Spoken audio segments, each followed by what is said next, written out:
Здравейте от брега на Южно-Китайско море. Казвам се Димитър Владиков и колекционирам в кавички острови от 7-8 години. Животът на този весел, забавен и самоиронизиращ се българин от Китай е изтъкан от контрапункти. Когато слезе от университетската катедра, ерудитът и строг преподавател се преобразява в авантюрист, пътешественик и луда глава. Адвокат е по инвестиционно право. Преподавал е бизнес английски, публична реч и международна логистика в Ханчжоу и Шанхай. Професор е по бизнес комуникации в бизнес колежа на Ханчжоу. Автор е на 8 книги на български и английски, разкази, учебници, роман и пътеписи. В Китай 6-кратният шампион на България по таеквондо е и треньор по кикбокс и муай-тай. Пред Боряна Антилова от BG Voice, Димитър Владиков споделя, че в Китай се чувства на мястото си. След всяка сесия, когато изпита 300-400 студенти, професор Дими, както го наричат в Китай, си проветрява главата на някое екзотично място. Негова страст са островите. Колкото по-безлюдни и диви, толкова по-желани. На тях е посветил 8-та си книга «Райските острови» на английски и български. Когато по време на зимната ваканция между двата семестъра реших да посетя няколко по-топли дестинации. Самият аз съм от Благоевград, така че това е града в подножието на Рила и Пирин и винаги съм си мечтал да изкарвам зимите на по-топли места. Това се случи, успях да постигна една от моите мечти. Хареса ми да хода на различни острови, а и факта, че живея и работя в Китай, ми дава възможност за около час и половина-два полет да бъда до Филипините, до Тайланд, в момента Тайван, а също така Виетнам, Бали и други острови, които ако живееш в Европа е малко по-трудно да посещаваш поради голямата дистанция.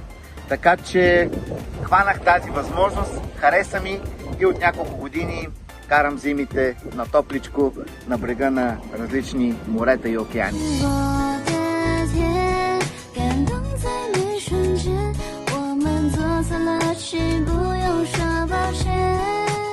Нито една негова ваканция в рая не минава без тренировки по кикбокс и муай-тай.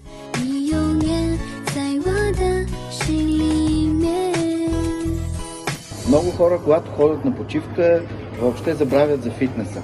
Не влизат в фитнес залите или да спортуват. При мен не е така. Сега, специално тази година, в началото, когато бях в България, бях болен от бронхопневмония 3 седмици и не можах да тренирам. Обаче, когато дойдох тук на остров Тайван, започнах полека-лека тренировки на плажа, малко бягане, след това бокс с сянка, индивидуални тренировки. От следващата седмица влизам в зала и от 16 февруари на остров Пукет ще имам една седмица така наречения тренировъчен лагер или транкейшн вместо вакейшн. Тоест сутрин има една тренировка от 7 часа, след това бранч, след това на плажа почивка, в 4 часа спаринг тренировка, след това почивка и вечерта масаж. И така една седмица дворазови тренировки и възстановяване.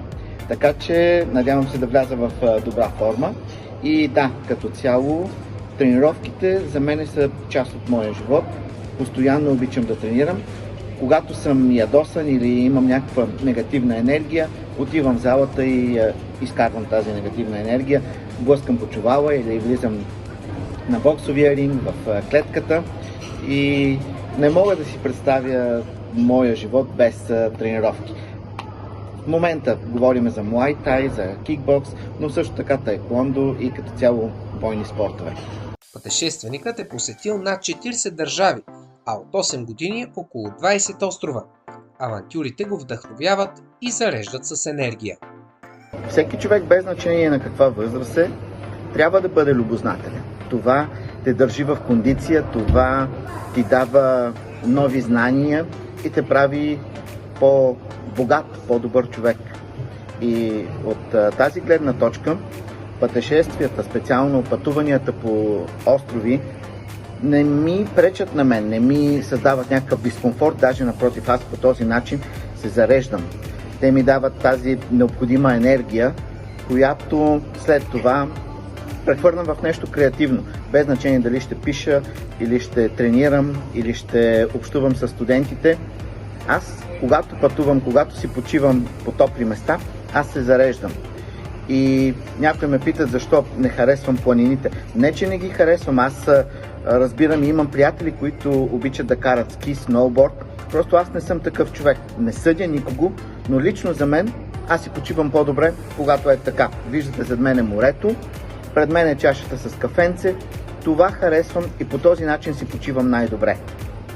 Затова и обичам да ходя по различни острови, обичам да ходя по различни дестинации, защото те по някакъв начин разширяват хоризонтите ми, разширяват кръгозора ми и постоянно ме карат да се срещам с нови хора, да уча нови неща.